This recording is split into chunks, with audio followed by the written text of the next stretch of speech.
Last week, we did some myth busting with the 5 most common misconceptions. This week, we're talking about the top 7 concerns that people have on online forums when buying life insurance. This is the Life Insurance Financial Education Podcast, where we're pulling back the curtain on high cash value life insurance and how it can help you build wealth and achieve your financial goals. Stepping in as host for today, I'm Carlo Viqueira with Net Wealth Finance. Hi, this is Jing with Exempt Millionaire Club. Jing, do you have any updates on your investments today? Not really an update, but I'm continuing searching for the slow flip, we call it. I think that goes with the IBC, what we are talking about here very well. So I tried to buy the second one, but I did not proceed because of the overall street. It's very depressing street. Even it's a slow flip, I am the bank. I still want the property to be in a vibrant community. Yeah, I think you can do a renovation on the house, but you can't necessarily do a renovation on the neighborhood. Exactly. Location, location, location. Let's jump in with these top 7 concerns when people are buying life insurance. So, Jing, why don't you kick us off with the affordability and cost concern? When it comes to permanent life insurance, cost is always the top concern. And in contrary to a term life, which can be super cheap, people are talking about they have to set aside a significant large amount of money. But like we talk about so many times in our YouTube channel, it's about building the bank. If you are building the bank, you want your bank to have $20 or you want your bank to have $20,000.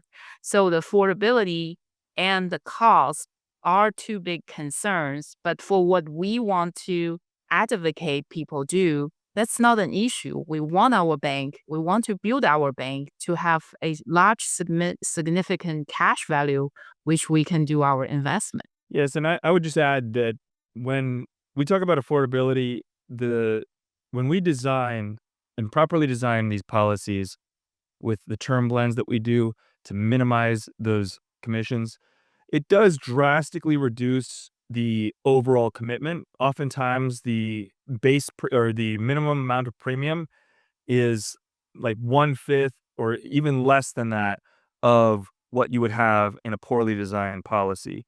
So we do tend to minimize those costs when we design properly. So I'm going to jump in with the next one, which is complexity and lack of understanding. On the whole life side, it's actually pretty simple. These insurance carriers take your money and invest in very solid assets like AAA bonds, high-rated mortgage-backed securities, various things like that that are really, really secure. These carriers have been paying dividends, surplus dividends, for over 100 years. That's what we use, and so you can expect bond-like returns in whole life. We tend to say something like 4 to 6%. But so the complexity, there's some aspects around designing it, but a good agent is going to help you to understand those things. Now, with IUL, there's a bit more complexity, but it's also more transparent. And so that transparency is a double-edged sword.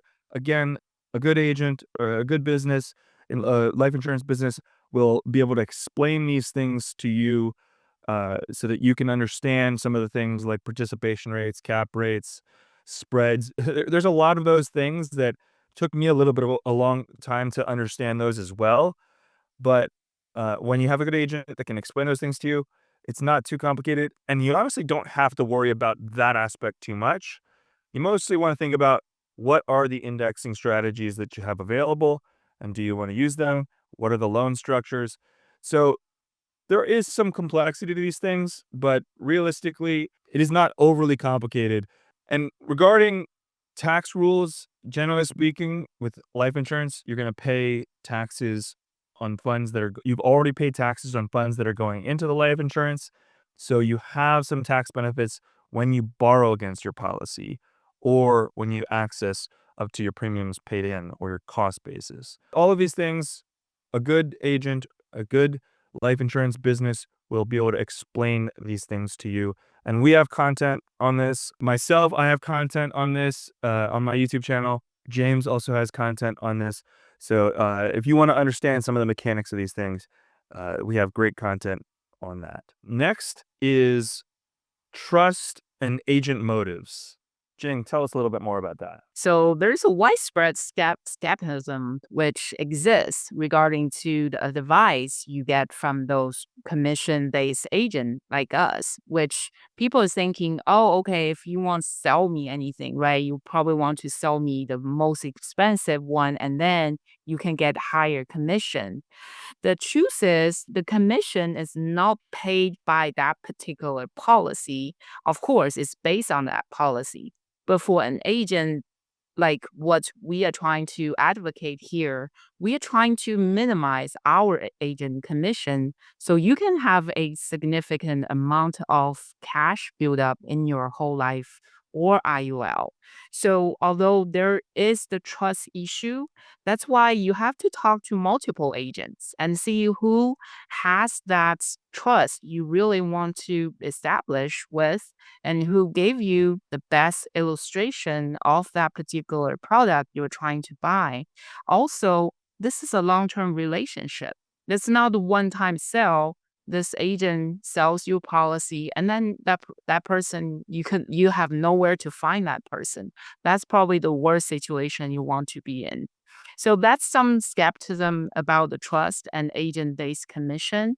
I think it's really about the audience. You need to talk to multiple agents, find people like us. We are here to educate you. And when we design a policy, we actually really want to minimize our commission. So you'll have more cash value in your life insurance policy. And James has mentioned this on a couple of videos, but we're happy to hop on a session with you. Even if you're already working with an agent and you're getting an improperly designed policy, we can do a design, optimize it, and give your agent something to work with so that they can design based off of what we use. So we're in this business to help people, and if you want to work with us, that's great. But if you also just have an agent that you want to work with, but they don't know how to design it properly, check in with us. Let's get on a session and do a review of the illustrations that they're doing. So we're happy to do that. Another one of the major concerns is the long-term commitment and inflexibility. When we design these policies, it is our goal to fund for at least a few years. So 7 years is what it tends to be that we want to have the minimum. There's the rules on how things are designed really make it so that you should look to fund for 7 years. There's tricks you can do to not have to do that long, but 7 years is kind of that bare minimum that we tend to recommend for efficiency of funding a policy. And then there's tools that you can do after that point. On the whole life side, there's the concept of reduce paid up, and you could even do heavy funding in year one and then taper off how you fund if you would like. But then at year 7 in a whole life policy, you can have a reduced paid up where you only keep the life insurance that has been paid up to that point, and then you never have to pay another premium. You have cash value that will continue to grow the rest of your life, and you have the ability to borrow against it and use that as your financing for various business activities or whatever you might want to do. So that is one option on the whole life side. In IUL, there's not the concept of reduced paid up, but after that 7-year period, we can reduce the death benefit to the guideline minimum. And factually, there's a factor of your age, but we reduce the death benefit down to the minimum required by law. You have to have a minimum corridor of insurance in an IUL policy until it's at maturity. So that amount can be tiny. The costs on that insurance can be very small. We're talking possibly hundreds of dollars a year, just depending on your age and health rating. But it can be very small once you've funded an IUL heavily. And then same thing, it can grow for the rest of your life, minimal costs, the growth in that policy. Even if you just have the guaranteed growth, especially if you funded it heavily, the guaranteed growth that is in some of these indexing strategies might be able to cover those costs. So you can have a minimal commitment.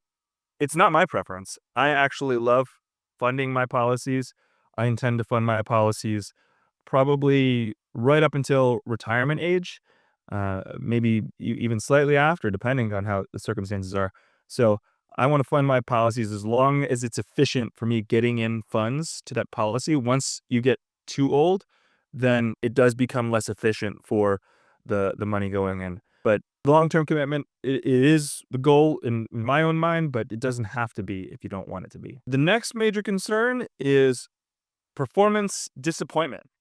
Jing, tell us some about that. This can be a huge one, right? Because when a policy is sold to the consumer, there always be the illustration of of that policy. If the actual cash value grows or the actual policy performance fail to meet the original expectation illustrated by that sales illustration, a stack of PDF file, there's a huge disappointment. People are saying, okay, I'm paying so much into this policy. After X years, this is the performance of this policy. There's a lot of disappointment. To me, it lies into two sides. One is the education piece, right? I think that both the agents as well as the consumer, the agent should educate the consumer. The consumer should learn by himself or herself to really study. That's your policy. And it's a long-term commitment, as what we just mentioned. You don't want to just blindly, because someone wants to sell you something, you say, oh, that's a good thing, maybe I'll buy it. That's your money, that's your life insurance policy, and you need to know about this. The second thing really about the performance is the expectation. During the sales process, the agent has to really explain the up and downs, the performance, the non-performance, the guarantee, the non-guarantee. If for both the education as well as the expectation, if those can be in the right order, this disappointment should not exist. But I have to admit, right, it often happens. That's why as a consumer, we really encourage everybody to educate themselves.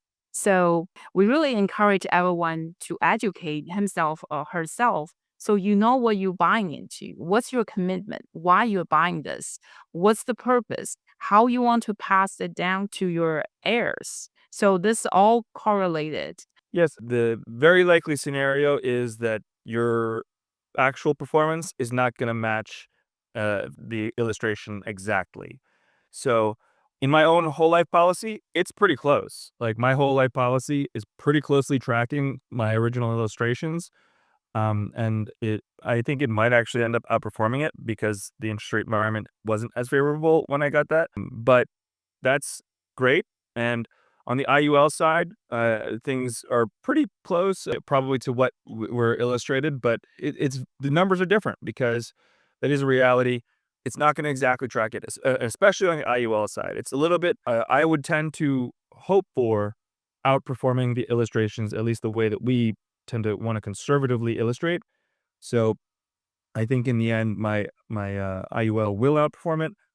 But in any given year, I've had very low returns on some of the indexing strategies, or even zero return on some of my indexing strategies for a given year. So it really it can vary in an IUL, certainly. All right, the next one. This one I kind of take issue with. I think most of these can be valid concerns, especially for poorly designed policies, but the opportunity cost is called out. The way that we design and the way that we look to use these policies, there isn't really anything that is comparable that in terms of not losing or having the opportunity cost. Because when we fund an IUL or a whole life that's been properly designed, and a person has decent health, or maybe middle aged or so, or even younger, we're looking to have policies that have 70, 80, or 90% cash value available in year one. When you put money into your 401k, you got to get permission to get a loan against it if you have that as an option. If you do want to get anything in excess of a loan, you have to pay penalties or various other things. So that's where opportunity cost really lies. Yes, okay, it's tied to the market, and if you want to compare that, an IUL can have market-like returns. But at the same time, so in my brokerage right now, I have a loan against my IUL that I could pay off with funds that are in my brokerage account. But rather than selling positions in my brokerage account to pay off those loans, I keep the funds in the market. So I'm not saying this is for everybody. Not everybody should be doing that. That is something that you may or may not have interest in doing. But I'm doing some of that. That I could sell positions to cover loans, and I'm not going to because the IUL's growth is not impacted. I pay the 5% to my loan, and I know that that's a fixed cost for me. And if I decide that it's something I don't want to pay, I can sell positions and pay it off. It's as simple as that. So I really don't have that opportunity cost because I am taking opportunities, or if I have an opportunity to execute on a real estate deal, I have cash value in my life insurance policies that I could buy cash. I am ready to execute on cash deals if I wanted to and have funds clear in my account within a week or so. As little as a couple days, I've had it happen. I think that the opportunity cost one, in my mind, is not really valid because we have some ability to do what I just described. You're doing the arbitrage. Yes, and actually, I've had success with this arbitrage. So I borrowing against my IUL, paying 5%, earned around I think around 7 or 8% last year. So 2 or 3% arbitrage in terms of the total net um, gain on in that IUL. So earn 3% on those funds, while those funds are also parked in a brokerage account. I mean, when I borrow the loan that I used is sitting. I can use that, and it's sitting in a brokerage account. So it is in a way double dipping on, and those returns on the in the brokerage account were actually pretty good. So exactly. We all like that, right? Your money is working for you. All right. The last one is information overload and conflicting advice. Jing, talk to us about that. Well, we live in a information overload age. There's so much information everywhere, every day. In terms of life insurance, there's not only information overload, also conflict advice. Some people just say, oh, you have to buy whole life because whole life has all the guarantees. It's a dividend paying whole life, and you can use this to do the IBC. There's also people saying, oh, you need to take a look at the IUL. IUL is flexible. It has all this XYZ benefit. What can we do as a consumer? What can you do as a consumer? We have to go back to the basics. You have to know why you want to study whole life, why you want to study IUL, which one is the best suitable for your situation. If you can explain why you pick whole life versus IUL or the other way around, then you will be ready to pick up whatever is suitable for you. Related to the conflict advice, the same. You have to explain why you think IUL for your situation is better than whole life. For example, my situation, I have been trying to find some permanent life insurance for several years. And I eventually landed with IUL after I moved out of New York State because in New York State with the Department of Insurance, everything is super expensive and then not a lot of IUL options for me. So that's why I picked it. I picked that IUL and I'm not in my 20s or 30s anymore. So that's another reason I picked IUL. I need that flexibility. I want to use that as an IBC so I can do real estate investing or even business, buy and selling business investing. So that's my advice related to the information overload and the conflict advice. Really nail it down to what is suitable for you. Just ignore all the noises as long as you know what you want, what is best for you. Yes, and I would just add that there's a lot of content creators out there that knock IUL or knock whole life or knock both, and they say that you should never have permanent life insurance, and they say buy term, invest the difference. there's a lot of people who have differing opinions about these things, and I think that really you should do some analysis for yourself. Look at some of the different content creators, the competing voices in this, and make the decision for yourself. And I would say, even if you're on the fence about this as a concept in general, have a conversation with somebody like one of us that can at least get you an illustration that makes sense and explain these aspects around what you might expect in terms of uh, what that illustration is and what it's not. So if you can educate yourself with the content that's out there, as well as having conversations with various folks, I think that can be beneficial for making your decisions. So that wraps up the 7 concerns when buying cash value life insurance. It's time for this week's call to action. The call to action this week is, I think, get in touch with one of us, myself, Jing, or James. Check out our website, and let's discuss if any one of these concerns were huge in your mind that we didn't answer. Let's have a chat. Or if you want, just drop a comment below. Let us know if we didn't address it. Maybe you have some other concern. Would love to hear from you. Next week, we're going to be talking cash value life insurance 101. So as we've improved on this podcast, or we're getting, hopefully getting better on this podcast, we want to revisit some of the basics and talk about the basics of cash value life insurance. So make sure you join us next week. With that, I'm this week's host, Carlo Viqueira.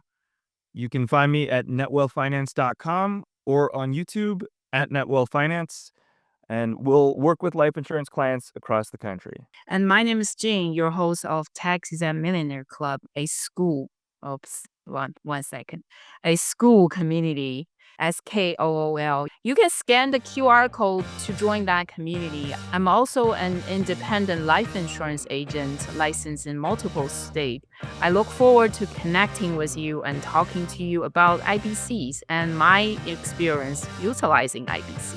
Thanks for tuning in. See you next time.